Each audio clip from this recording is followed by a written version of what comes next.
জয় গুরু জয় গুরু জয় গুরু। ভক্তি পর্ব 2। যাদের মুখে ভগবানের মহিমা গুণকীর্তন হয় সেই ভক্তের সঙ্গ নিলে এবং ভগবানের কাছে প্রেম ভক্তির সাথে প্রার্থনা করলে ভক্তি লাভ হয়। ভক্তি ও ভক্তিযোগ দুটি আলাদা। যেমন সকাম ভাব দ্বারা যাহারা ভগবানকে ডাকেন তাহাদের হয় ভক্তি।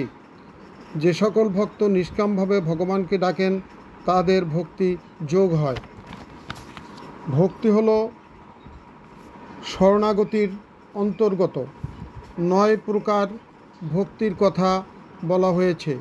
তার মধ্যে আত্মনিবেদন শরণাগতি তার একটি অঙ্গ। শ্রবণং কীর্তনং বিষ্ণুঃ শরণং পাদ সেবনম অর্চনং বন্ধনম যদাস্যম সৈক্ষম মাত্মনিবেদনম।